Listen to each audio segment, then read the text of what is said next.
My name is Gene Black. Today I'm going to show you how to make the block I call Wavy bars. This is going to be used for our Quilts of Valor quilt.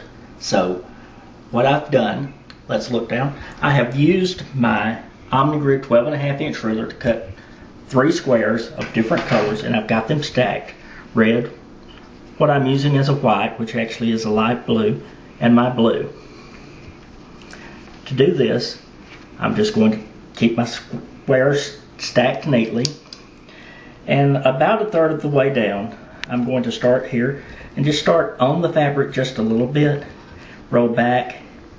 That'll keep your fabric from moving so much, and then straddle it with your fingers, don't cut yourself, and cut a nice loosely wavy line.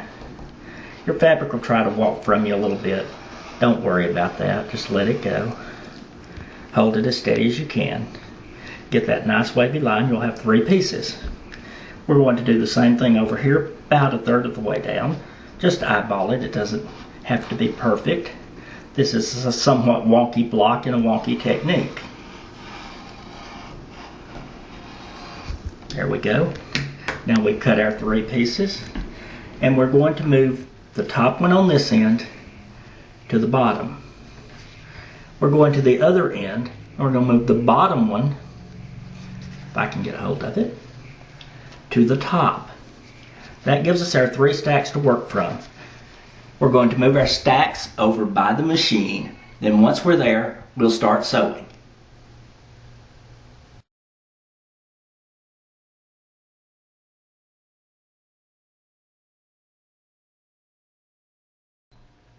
Okay, now we're at the sewing machine, and over here I have my pieces laid out beside me, still in the stacks as I cut them. I'm going to take this top one, lay it right over on this top one, and just pick up those 2. Hold them carefully together, and you're going to just kind of lay these together. It's not going to be exactly straight. I usually leave a little tip sticking up over the end there. Put it under your presser foot and put your needle down. If you have a button, you can press that, or if you use the hand wheel, you can use that. And then start sewing. What we're going to do is, with our left hand, we're going to guide the bottom piece. Our right hand, actually, we're going to do it the other way. Left hand gets the top piece, right hand gets the bottom piece. And start sewing, and you're just going to guide them separately. But you want to keep lifting this top piece so that you can see where you're going, because the bottom piece kind of moves out of sight. And you just keep guiding them.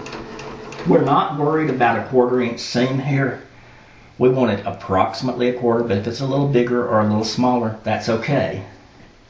What we want to do is just get our nice curve sewn, and that looks like it's about to pucker. So I just stop and breathe a minute and adjust it.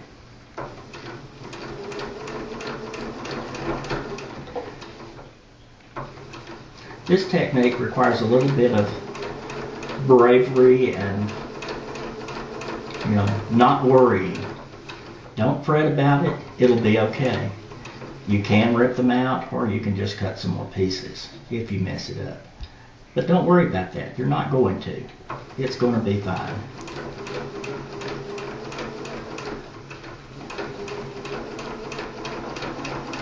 And I promise you, when you're doing this off camera, it's even easier than doing it on camera.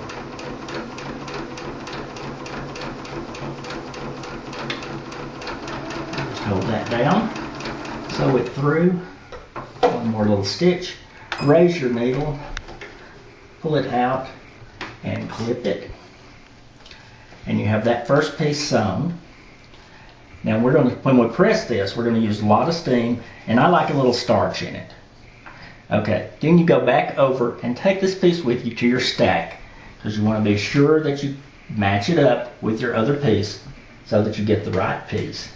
Just flip that top piece over onto it, and then I flip it around so the short piece is on top. Okay, go back to your machine, and we repeat the process. Just put it in, make sure you got both of them under there, needle down, You can even raise the presser foot up and see that you got both of them. Very good. And lower the presser foot, grab your pieces and start to sew again.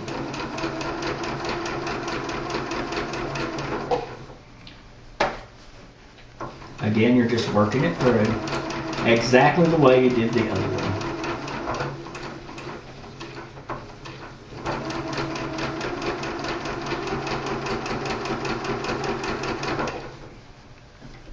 And occasionally we have to adjust.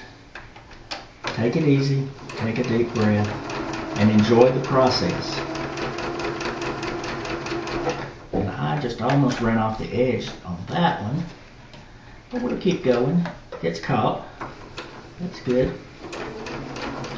It'll all work out with a little starch and a little steam.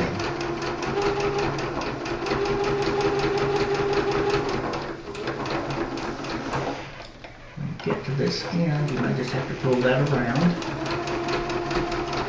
and sew off the end.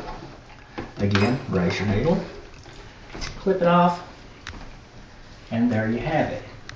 Now, once you've done this and finished, you will have a block that looks something like this. Now, I want you to see how neatly this pressed out. You'll notice that these don't match up, but it's okay. And, of course, the block needs trimmed up. My star blocks came out at 10.5. This started out at 12.5, so I'll easily be able to cut it to 10.5. I hope you enjoyed learning how to make the wavy bars. Thank you.